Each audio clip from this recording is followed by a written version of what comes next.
Bismillahirrahmanirrahim. Assalamualaikum warahmatullahi wabarakatuh. Alhamdulillahirabbil alamin wassalatu wassalamu ala asyrafil anbiya'i wal mursalin wa ala alihi wa sahbihi ajma'in. Rabbi shrah li sadri wa yassir li amri wa halul 'uqdatam min lisani yafqahu qawli. Alhamdulillah, apa khabar dan salam sejahtera ya. Baik, dan alhamdulillah kita bertemu lagi untuk sesi yang terakhir.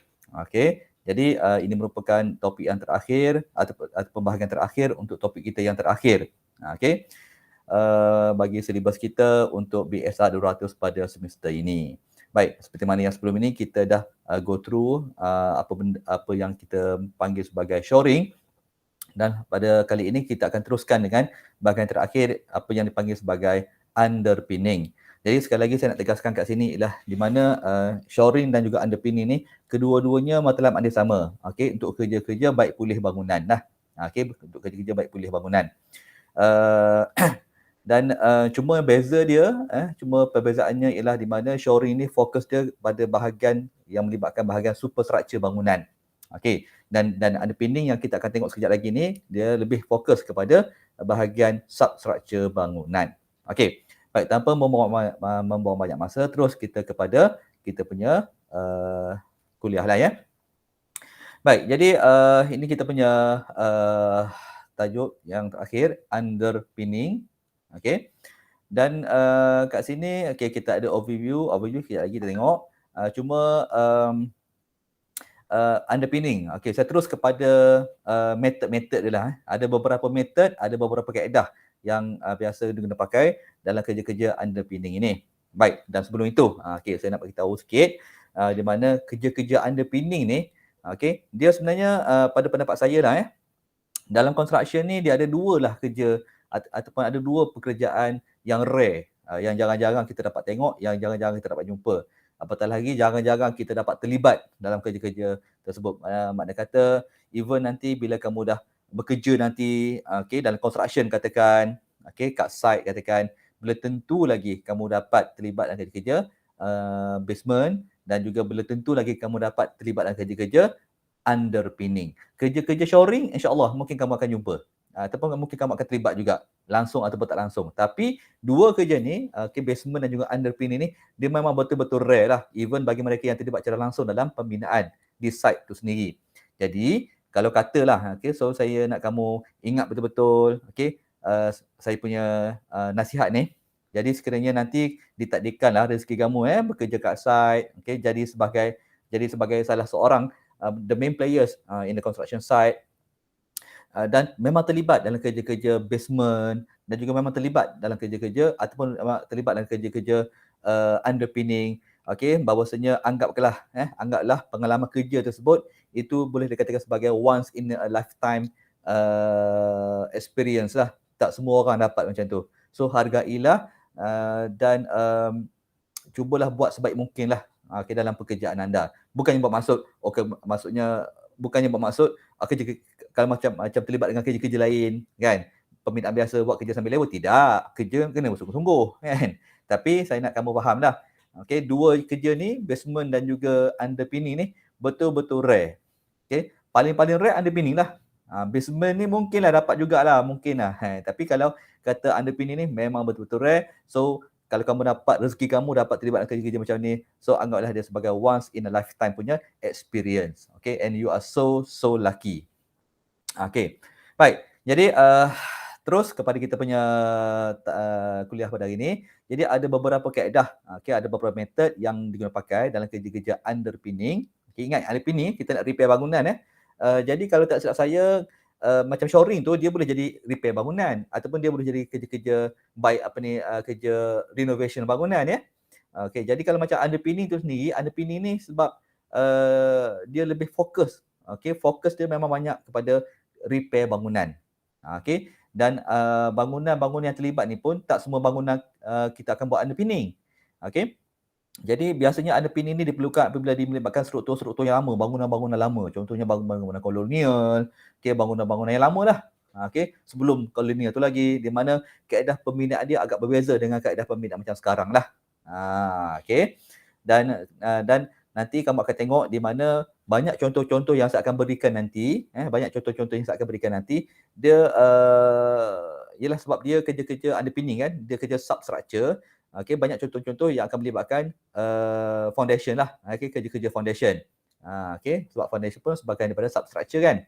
Dan banyak foundation yang saya akan tunjuk mostly adalah kategori strip foundation, asas jalur. Okey, ingat balik asas jalur ni perkaitan dia. Biasanya bila kita guna pakai asas jalur, struktur bangunan tersebut, okey, basically dalam kategori load bearing wall punya struktur. Di mana segala beban akan tertumpu pada bahagian dinding bangunan. Okey, pemahaman tentang load bearing wall ni ataupun non load bearing wall ni saya dah berulang-ulang kali banyak kali saya dah explain dalam bahagian RC structure okey. So boleh tengok balik nota-nota lama atau video-video yang sebelum-sebelum ini.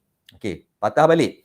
Jadi untuk kerja-kerja underpinning ni nanti banyak contoh-contoh, saya akan bagi contoh foundation dia banyak melibatkan strip foundation. Di mana sebab dia melibatkan bangunan-bangunan lama lah. Okey, dan dalam kaedah pembinaan bangunan yang lama ni, okey, dia banyak bertumpu kepada kaedah load bearing wall punya construction.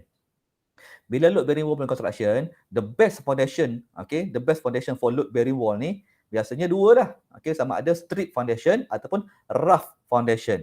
Okey, namun begitu antara keduanya strip foundation lebih diguna pakai kerana strip foundation ni dia lebih jimat. Okey, dia cost effective compare dengan rough foundation. Okey, sebab rough foundation dia besar, so dia akan melibatkan penggunaan material yang banyak. So of course dia akan meningkatkan kos. Manakala untuk strip foundation, dia hanya melibatkan bahagian-bahagian tertentu saja. So dia boleh meminimumkan penggunaan kos dalam masa yang sama memastikan bangunan sentiasa masih lagi berada dalam keadaan yang terbaik lah, stabil lah. Okey, begitu. Jadi sebab itulah saya kata underpinning ni dia banyak kepada kerja-kerja repair bangunan, especially bangunan-bangunan lama. Okey, lama yang saya maksud kat sini ialah construction yang guna pakai kaedah secara load bearing wall. Okey, nampak dia punya berkaitan tu ya. Baik. Jadi, kita ada beberapa kaedah. Kat sini kita nampak, okey, kaedah pertama kita panggil sebagai traditional strip footing. Itu satu. Okey. Yang kedua kita guna pakai apa dipanggil sebagai jack ataupun mega pile. Bukan mega mega. Mega pile. Itu yang kedua. Yang ketiga kita kena pakai needle, jumpa lagi. Needle and pile underpinning. Ingat, needle bukan jarum tapi sifat benda tu seperti jarum, dia mencucuk. Okey, dekat mana dia nak cucuk? Okey, kita tengok nanti. Okey, yang keempat, kalau tak silap saya, pivot stooling. Okey, it's a very simple one. Pivot stooling, keempat. Yang kelima, underpinning column ataupun column underpinning. Itu yang kelima. Dan yang keenam, okey, ini lebih moden lah. Okey, tetapi ada dia punya banyak dia punya restriction ataupun banyak dia punya kekangan. Okey, dia paling mudah, paling moden. Tapi tak semua tempat kita guna pakai pillar radial. Okey, tapi kita consider sebagai sebahagian daripada kerja-kerja underpinning. Alright. Jadi seterusnya, okey. Seperti mana yang saya kata tadi, okey, kaedah underpinning ni dia melibatkan kerja-kerja substructure lah, dan buktinya kan kita boleh nampak kat sini lah. Okey, semuanya melibatkan pengorekan. Okey, semuanya melibatkan pengorekan, dan pengorekan tersebut kenapa dilakukan pengorekan? Dilakukan pengorekan untuk membaik pulih bangunan, basically pada bahagian foundation bangunan tersebut. Sebab bangunan tu kadang-kadang bangunan macam saya cakap tadi, bangunan underpinning ni dia melibatkan bangunan-bangunan lama. So mungkin disebabkan oleh faktor usia, faktor macam yalah biasa faktor usia macam and then material yang semakin berkurangkan kekuatan dia ataupun penambahan beban yang tak semena-mena pada sesuatu bangunan, dia akan memberi tekanan pada atau memberi beban lebih kepada foundation. So dia kena repair foundation bangunan tersebut. Dan sebab itulah kita kena tengok kat sini. Kalau kamu perhatikan kat sini, okey, semua foundation ni ini lubang ini lubang kita dikorek. Ni tengok, dia korek lubang, dia siap masuk bawah lagi. Dan ini yang akan menampak ini foundation bangunan ni. Okey, begitulah juga dengan gambar bawah ni, gambar bawah ni. Ini dalam bangunan. Okey, dia pecahkan lantai, dia korek lubang sampai mendedahkan bahagian foundation bangunan berkenaan. Tengok, ni orang ni. Ni orang betul-betul berada di bawah foundation. Dan foundation ini ialah strip foundation lah. Okey, asas jalur. Ni pun asas jalur, ni pun asas jalur. Tu saya kata dia melibatkan bangunan-bangunan lama yang banyak melibatkan penggunaan load bearing punya construction. Alright, memang terbuktilah bukan saja cerita-cerita dongeng. Okey. Jarang-jarang kita jumpa orang korek lubang sampai nampak dia punya foundation bangunan dan boleh berada di bawah foundation berkenaan. Okey, semuanya tujuan dia bukan nak mengisi masa lapang tidak, tapi untuk repair foundation berkenaan. Sama ada foundation tu tersebut rosak, okey, dah mengalami kegagalan, okey, ataupun disebabkan oleh kita nak tambah baik foundation yang sedia ada. Okey, sebab beban semakin bertambah, beban semakin bertambah, foundation yang sedia ada tu tak mungkin dapat menampung beban yang semakin bertambah. So apa yang dibuat ialah dia baik pulih foundation berkenaan.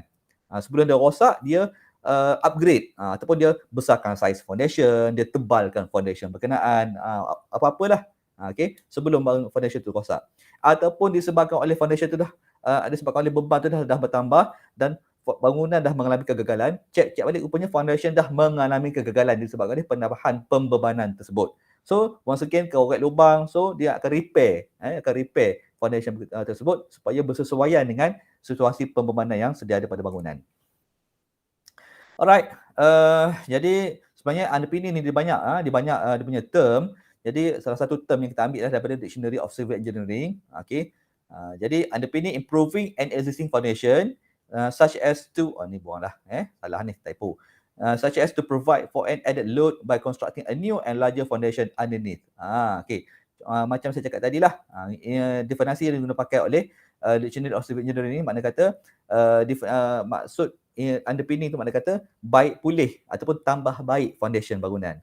Okey, sama ada tambah baik foundation tersebut supaya menjadi panggil larger foundation underneath, maksudnya kita baik pulih foundation, tambah baik foundation yang sedia ada.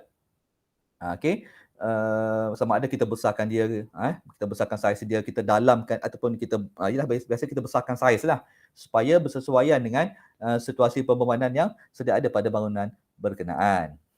Okey, so requirement ataupun pertimbangan-pertimbangan lah. Dia macam shallow dia macam shoring tu tadi, okey, shoring yang kita bincang sebelum ni, di mana dia ada pertimbangan-pertimbangan tertentu lah. Okey, sebelum kita buat sebarang apa kerja-kerja underpinning, so macam-macam ataupun ada beberapa perkara yang perlu kita ambil perhatian lah ataupun kita kena pastikan buat pertimbangan.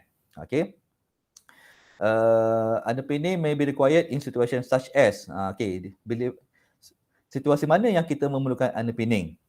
Sinking or tilting. Bila kita dah mendapati sesuatu struktur bangunan sudah mula menyengit ataupun mula mendap. Dia sama je. Bila kalau bangunan tu macam ni, satu mendap, satu lagi sengit lah. Begitu je cerita dia. Sinking tu mendap, tilting tu terjungkit. Bila bangunan tu sengit, pasti ada satu bahagian yang akan mendap ke dalam, pasti akan satu bahagian lagi akan terangkat ke atas. Tu panggil tilting lah. Itu makna kata itu mungkin sudah berlakunya kegagalan pada struktur foundation bangunan. Mungkin faktor tanah mainkan peranan, tapi kemungkinan juga disebabkan oleh foundation dah mula gagal lah dalam bangunan berkenaan. And then situasi seterusnya adalah to safeguard against possible settlement of a structure when excavating close or to below its foundation level. Makna kata sekiranya contoh bangunan dah sedia ada kat sini. So ada pembinaan baru. Ada pembinaan baru, bangunan baru. Ini baru. So dibina hampir sangat dengan bangunan yang sedia ada ni. Jadi dikhawatiri pembinaan bangunan baru ini akan memberi kesan kepada foundation. Foundation bangunan kat bawah ni. Sebab mungkin bangunan baru ni dia ada apa? Dia ada basement. Bila dia ada basement, dia akan korek lagi ke dalam ke bawah. Dia akan korek lagi. Tapi bila korekan ini terlalu hampir dengan foundation yang sedia ada pada bangunan sebelah, dia akan efek kepada kestabilan pembebanan lah pada bangunan sebelah tu. Dan oleh itu maknanya mungkin sesuatu perlu dilakukan pada foundation ini. So makna kata kerja-kerja underpinning perlu dilakukan. Seterusnya, enable foundation to deepen for structural reasons. Makna kata untuk membesarkan saiz lah ataupun untuk upgrade saiz foundation yang sedia ada. Contoh dulu bangunan itu dibina foundation macam ni saja. Just macam ni saja dia punya saiz. Sesuai dengan beban daripada itu. Tapi mungkin disebabkan oleh peredaran masa, peralatan semakin banyak dalam bangunan, bilangan orang semakin ramai dalam bangunan, so pertambahan beban. Jadi bila pertama beban berlaku, so for sure lah kita punya size foundation tersebut perlu di-increasekan juga, perlu ditingkatkan juga, sama ada kita tebalkan dia, kita besarkan dia. Okay, whatever lah. Okay, bergantung pada jutera lah. So kerja-kerja underpinning perlu dilakukan. Okay, increase load of carrying. So benda ni sama je berkait antara satu sama lain lah. Kenapa kita nak besarkan size? Kenapa kita nak ubah size foundation? Disebabkan oleh increasing load. Okay, enable a building. Seterusnya, kenapa kita bukan underpinning? Enable a building to be moved to new site. For example, rare building or historical interest. Yes, ini betul-betul rare. Dalam kerja-kerja underpinning tu rare. Okay, yang 25 tu lagi-lagi rare, di mana kita nak pindahkan the whole bangunan tu. Seketui bangunan tu kita nak pindahkan dia. Okay, yang ni memang jarang-jarang sangat berlaku lah. Tapi mungkin boleh berlaku. Okay, hanya dan hanya bangunan-bangunan tertentu saja kita buat kerja-kerja macam ni. Sebab itulah bukannya hari-hari kita dah nampak benda ni. Dan bukannya boleh nampak di mana-mana saja, tak. Okay, bangunan-bangunan tertentu, lokasi-lokasi tertentu, kes-kes yang tertentu. Mungkin macam, contoh katalah macam KL, okay, bangunan lama dia, bangunan Sultan Abdul Samad kan. Contoh katalah, kita nak pindahkan bangunan tersebut sebab bangunan tersebut merupakan lambang ataupun merupakan simbol kemerdekaan, mempunyai nilai sejarah yang tinggi pada negara.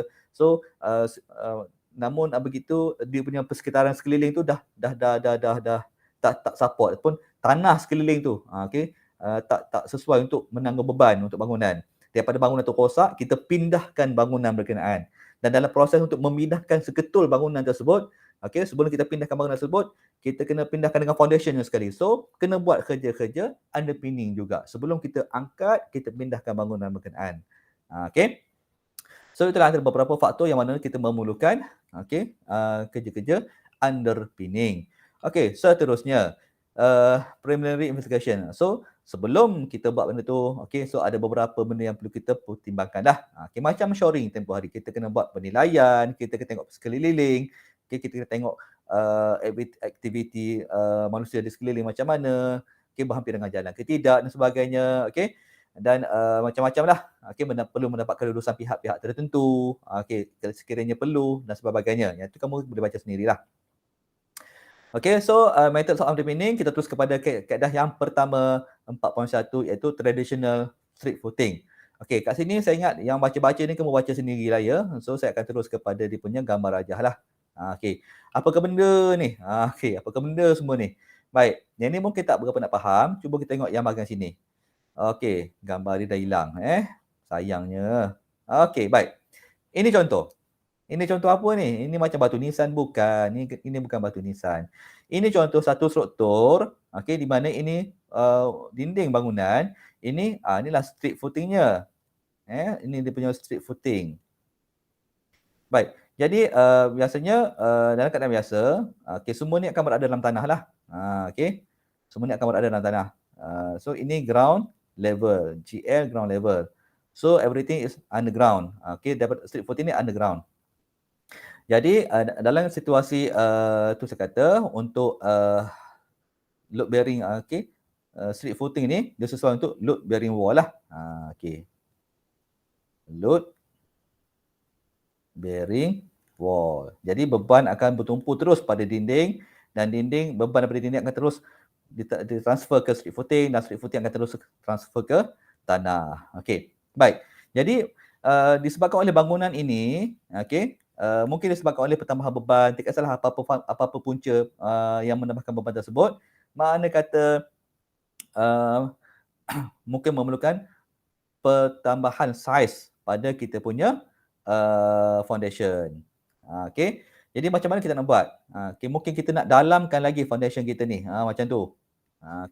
In teori senang lah kita lukis macam ni kan, tapi in practical macam mana kita nak buat? Boleh dibuat. So apa yang dia buat ialah tengok pada bahagian, sekarang ni kita lukis dalam bentuk 2D pula lah. Dinding ni, ini dinding lah. The whole part, ini dinding. Semua ni dinding pada pandangan 2D. Dan dan dinding tersebut akan dimark. 1, 2, mana ya? 1, 2, 3, 4 dan 5. Taklah sampai 5. Mungkin 3 bahagian saja. Dipecahkan kepada 5 bahagian yang sama besar lah. kat sini ambil 1.8 lah. 1.8, 1.8, 1.8, 1.8, 1.8. Okey, kebetulan. Ataupun dia boleh ambil 1.5, 1.5, 1.5, 1.5. Okey. Dia bergantung kepada saiz kita ataupun dia punya panjang dinding kita lah. Okey. Ni dinding. Yang selorek ni dinding yang terlibat tu lah. Okey. So apa kaitan dengan dinding? Dia tu sebenarnya bukan berkaitan dengan dinding pun. Okey, aim kita nak aim pada foundation tu. Jadi konsep dia dinding tersebut dibahagikan kepada beberapa petak yang sama besar. Okey, bukan potong pun, dia just conteng macam tu saja. Okey. Dan biasanya kita ambil range setiap bahagian tu daripada 1.5 hingga 1.8 meter. Okey, dia punya jarak tu. Setiap bahagian tu antara 1.5 hingga 1.8. Dalam kes macam ni, okey, dia dia macam ngam-ngam lah. Okey. Sebab total dinding tersebut dia boleh pecahkan kepada 1, 2, 3, 4, 5 bahagian. Yang mana setiap satunya 1.8. So apa dia buat ialah dia akan korek lubang. Dia akan start dengan pengiraan. Okey, dia akan start dengan dinding yang tengah dulu. Dinding yang tengah, okey. So ni padam balik.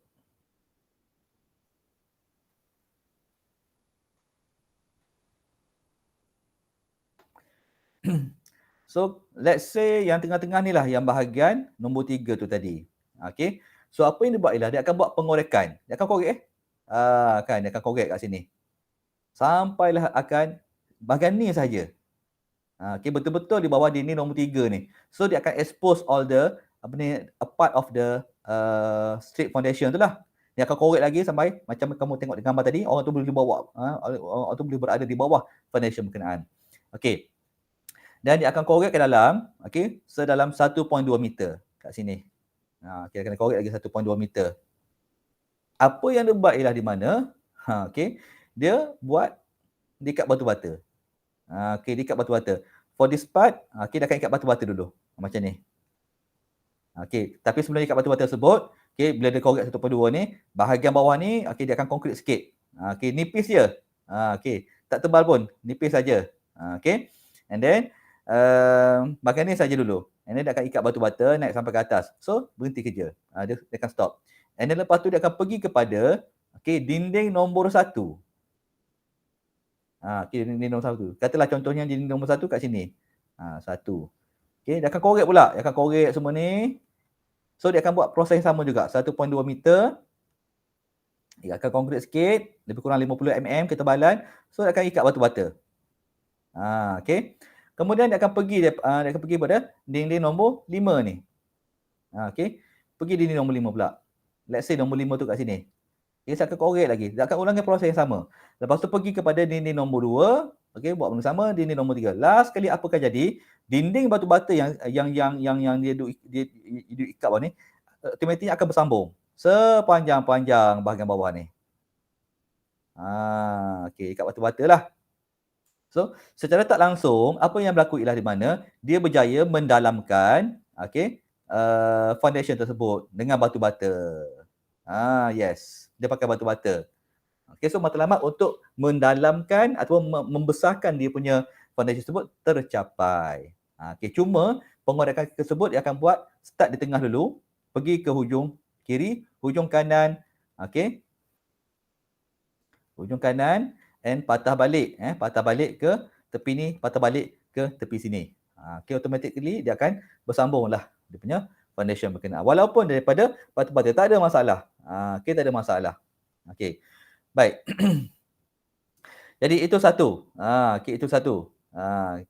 And then pun sama juga, proses sama juga. Macam kita tengok kat sini, nampak tak? Kat sini satu, kat sini dia buat 1 3 5 2. Tak kisahlah apa nombor dia pakai sekalipun, yang penting dia akan start dengan tengah dulu.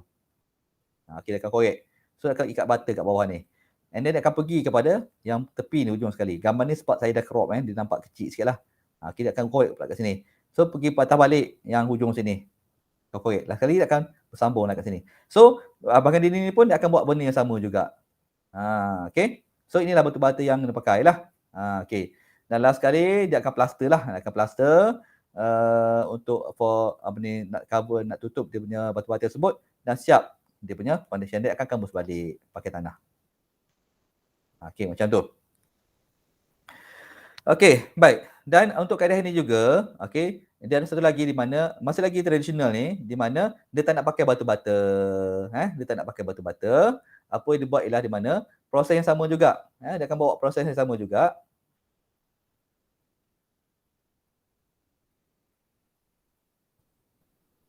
Okey, proses sama juga. Dia akan, start dengan bahagian tengah dulu, start dengan bahagian tengah dulu, yang ni, korek lubang, okey, korek lubang cuma, okey, dia tak pakai batu bata. Okey. Dia akan guna pakai apa panggil hydraulic jack ni. Okey, dia akan mula guna pakai hydraulic jack kat tengah ni, korek and then letak dulu hydraulic, dia korek then dia konkritkan dulu. Okey, dia panggil asas apa ni, link konkrit ataupun setebal 50 mm, just nak bagi satu permukaan yang rata je lah. Letak hydraulic jack ni. Okey, macam gambar ini. Yang mula-mula kita tengok tu. Ini dia. Okey. Dia korek, dia letak kat tengah. Fungsi hydraulic jack ni, okey, dia sistem mekanikal, dia alat mekanikal. Dia akan menahan ataupun dia akan menyanggalah, dia akan menyangga bahagian foundation kat sini. Okey, menyangga tak apa, sebab nanti turun balik ke bawah.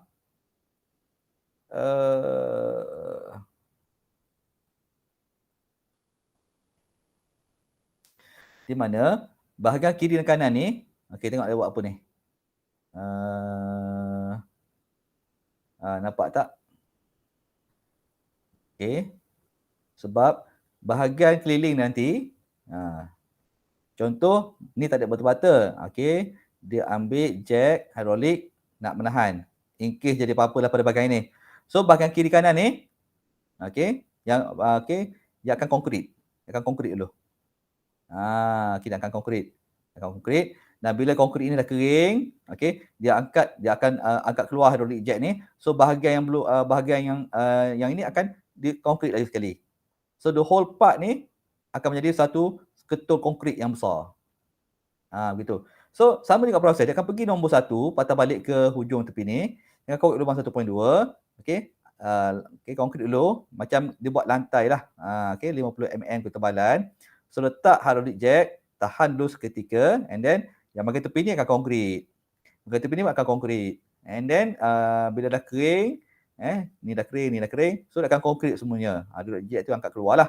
So pergi ke nombor dinding nombor 5. So sama juga. Last kali at the end of the day nanti the whole part, okey, bahagian ni semua akan bertukar menjadi okey, konkrit yang baru. So dia punya ketebalan, okey, dia dapat ketebalan straight foundation yang baru untuk sepanjang-panjang dinding berkenaan. Okey, so dua kaedah lah. Sama ada pakai batu bata ataupun menggunakan pakai konkrit. Okey, itu clear. Itu tradisional. Okey, itu yang pertama. Yang kedua, okey, kaedah yang kedua ialah kita panggil sebagai jack ataupun mega pile underpinning. So macam mana cerita dia ni? Okey, macam mana cerita dia ni di mana dia guna pakai mega pile. Inilah mega pile. Mana? Okey, piling ni mega pile. Okey, baik. Mega pile ni dia bukan piling yang besar tu yang naik teluri tu, tak. Dia macam dia saiz tinggi dia, okey, piling dia tu, okey, satu segmen ataupun satu batang piling dia tu, dia punya tinggi dia lebih kurang 1 meter je. Okey, 900 ke 1 meter sahaja. Dan benda ni dia boleh sambung-sambung, okey, sambung lagi, okey, sambung lagi, seterusnya lah. Okey. Jadi sekarang ni dia ambil satu ni, dia letak kat dalam. Okey, dia korek lubang. Macam tadi juga. Macam tadi juga dia korek lubang yang kat tengah tu. Okey, korek lubang and then dia masukkan okey piling ni dan dia pakai dengan bantuan hydraulic jack ni. Okey, hydraulic jack ni akan tekan pelan-pelan masuk ke dalam. Tekan masuk ke dalam. Okey. And then jika perlu sambung, okey, dia ambil satu lagi sambungan, letak kat sini and hydraulic jack ni pun akan tekan masuk ke dalam. Sampailah ke kedalaman yang dikehendaki. Begitu. Pakai piling. Dan cerita dia sama je. And then dia pergi kepada macam ni lah. Okey. Saya sukalah bagi contoh yang ni. Okey, dia punya konsep prinsip dia yang sama juga. Ataupun bagi gambar aja, bagi contoh kat gambar lah senang ya. Mana tadi? Yes. Okey. Kita ambil gambar ni juga Okey, katakan.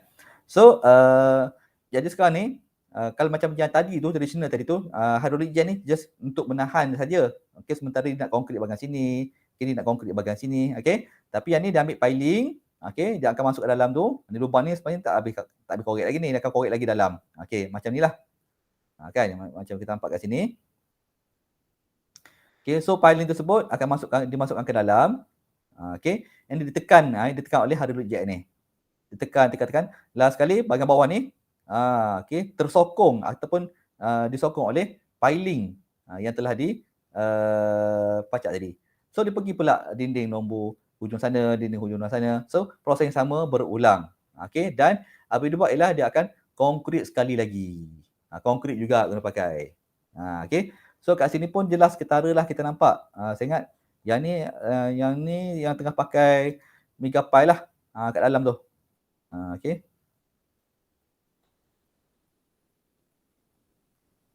Okey, tengok orang ni. Okey. Orang tu tengah masukkan Megapile tu. Ini dah siap dah ni. Okey, and then bahagian sini pun dah siap.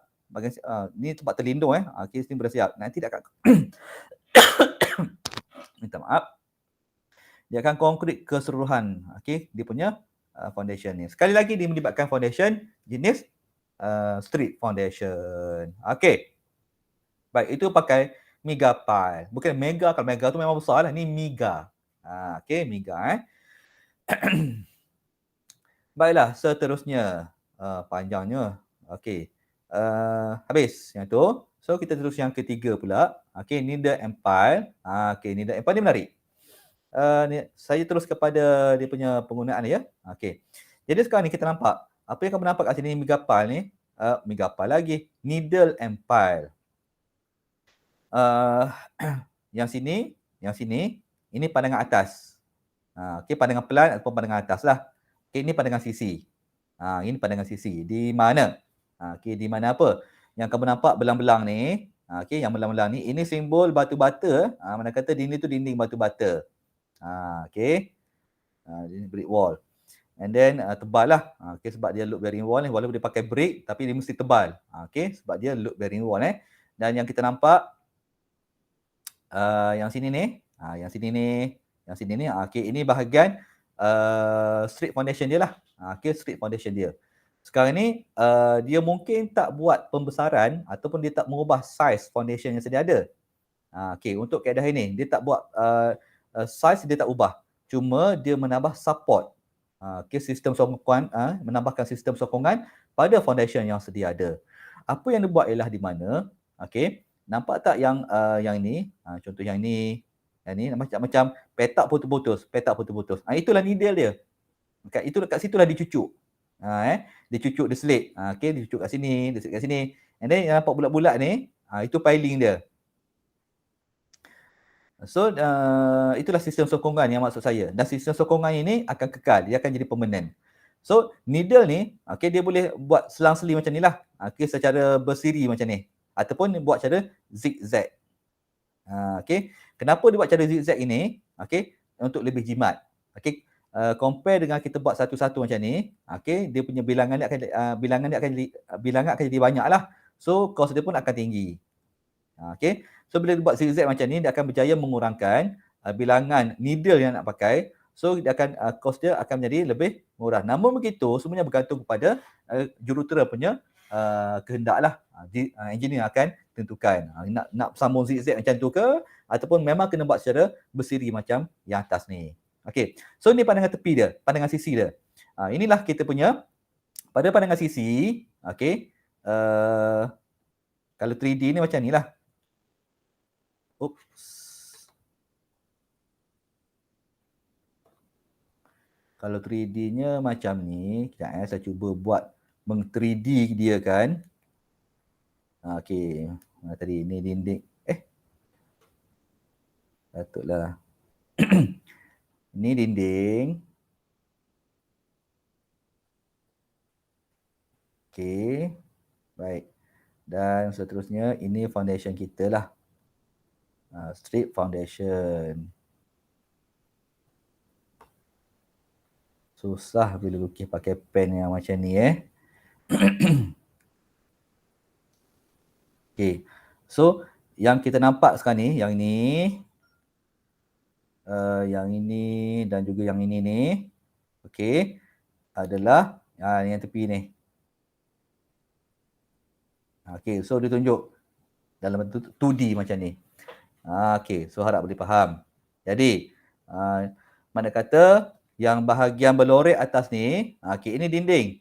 Ini dinding kita punya dinding, apa ni, loop bearing wall tadi. Manakala yang bahagian bawah ni, okey, yang bahagian bawah ni adalah kita punya straight foundation. So dia fokus yang ni saja, nampak 2D. Jadi apa dia buat? Kat mana kita nak apa ni? So yang apa yang kita nampak sebagai ni, yang saya kuning-kuningkan ni. Okey, yang ini, yang zigzag ni, ini semua needle. Needle ni nak tak kat mana? Okey, dia ada dua situasi di mana, nampak tak? Needle ni dia cucuk dinding atas ni, dia cucuk pada bahagian dinding, dia letak ke atas. Ni needle ni. Ambil warna merah lah.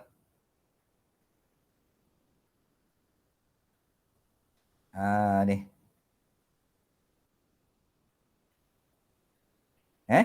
Jadi dan okey. Dan sebelum needle ni dicucuk, okey, sebelum needle ni dicucuk, okey, pada menembusi dinding, okey. Jadi kita kena masukkan piling dulu. Ini piling. Piling ni kita kena masukkan piling dulu. Maksudnya dia akan piling dulu, okey. Piling 1 point, piling ke 1 point and then baru masukkan needle. Okey. Piling dulu, okey, and then baru cucuk dengan needle. Jadi kiranya bila beban, okey, beban daripada dinding tersebut, okey, akan turun ke bawah dan dia transfer ke needle tu sendiri. Okey, daripada needle dia akan pergi ke piling yang bawah, yang piling tadi. Okey. Jadi bahagian foundation ni dia tak mainkan apa-apa peranan lagi dah dalam pengagihan beban. Okey, sebab kita dapati needle ni tak sesuai untuk menanggung beban yang besar. Okey, jadi sekarang ni yang mengalirkan beban sekarang ni needle dan juga piling tu tadi. Okey. Jadi dia boleh buat dua cara di mana tengok yang ni, yang atas ni needle ni dia mencucuk terus ke dalam kan. Okey, dia mencucuk ke dalam. Ataupun dia boleh buat macam ni. Okey. Dia needle tu tadi dia mencucuk sebahagian saja. Okey, ni needle. Okey, sekarang ni saya colourkan needle tu warna kuning. Okey. Ni needle tu tadi. Okey. Dia cucuk tak tembus pun. Okey, ataupun separuh dinding tu saja. Okey. And then piling tu, okey, piling ni okey, dia pacak piling di luar. Okey, dua piling tu berada di luar. Okey. Jadi aliran beban dia tetap jadi sama. Okey, di mana beban daripada, saya nak warna kuning. Beban daripada dinding turun ke bawah dan akan transfer terus ke needle.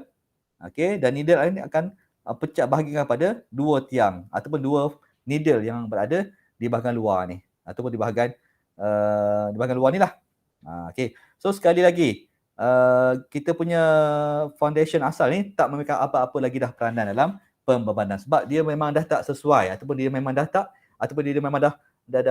berlaku kegagalan pada kita punya foundation ini. So dia sekali lagi dia divert all the loadings kepada bahagian needle dan juga pada bahagian piling.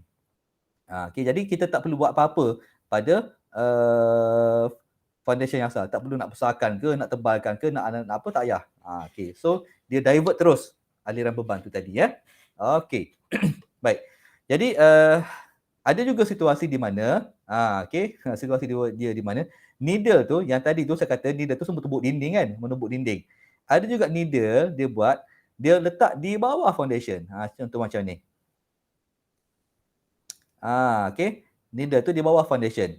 Tengok. Ini kita punya dinding. Alright. Ini kita punya pad foundation, straight foundation. So needle tu, okey, sekarang ni needle warna kuning. Okey. Needle tu sendiri, okey, dia selitkan di bawah foundation. Ini lebih baik lah. Di mana dia tak usik pun dinding asal. Okey. Tapi dia kena pengorekan perlu dilakukan lebih dalam lah. Okey, betul-betul di bawah betul-betul di bawah foundation ataupun di bawah slip foundation yang sudah ada. Okey. Jadi aliran beban dia nanti, aliran beban dia nanti, uh, beban akan turun dari dinding, okey, dan terus ke foundation, dan foundation akan transfer ke uh, uh, apa ni, ke needle. Dan untuk maklumat, needle ni, okey, biasanya pakai RC lah, reinforced concrete. Mungkin dia akan buat saiz segi empat yang tertentu, ikut berapa saiz yang diperlukan. So, dia akan selitkan. Okey. Baik, selit tak selit, apa-apa pun sebelum selit menyelit tu berlaku, okey, piling. Okey, nampak tak piling ni? Ni piling ni. Okey. Piling perlu ditanam terlebih dahulu. Okey, macam kes yang tadi ni pun, okey, macam situasi yang atas ni pun, piling kena jalan dulu. Okey, barulah needle tu boleh dia barulah needle tu boleh kita masukkan, sama ada kita nak tebuk dinding ataupun kita nak letakkan di bawah foundation yang sedia ada. Macam kita alas lah. Okey, dan sekali lagi sama ada nak buat secara berpasangan, bersiri ataupun secara zigzag ataupun berselang seli. Okey. Ataupun macam ni juga pun boleh. Okey, dia macam nak buat macam ni pun boleh, maksudnya dia terus alas macam ni ataupun alas sebahagian saja. Okey, macam kes yang ni lah. Ni macam kes ni. Kan? Okey, makna kata dia tak usik pun pada bahagian dalam bangunan ni. Kita tak usik pun. Dia usik pada bahagian luar je. Okey. So sama-samalah juga ni. So ini bahagian dalam. Okey, ini bahagian luar. So dia masukkan paling dulu. Okey, and then letakkan needle di bawah. Okay. So everything berlaku di bahagian luar, luar bangunan. Okay. So apa-apa pun ia sangat-sangat bergantung kepada kehendak jurutera lah. Dan okay, apa-apa pun kena piling tu jalan dulu. Okay, benda ni kena dipiling dahulu. Baik. Okay, itu needle and pile. Okay, sekarang ni pivot stooling pula. Okay, untuk yang keempat, kita ada pivot stooling. Okay, baik. Jadi kita akan sambung kepada kita berhenti sekejap dan kita akan sambung sekejap lagi untuk bahagian yang apa ni kita akan sambung sekejap lagi ya. Okey. Baik, terima kasih.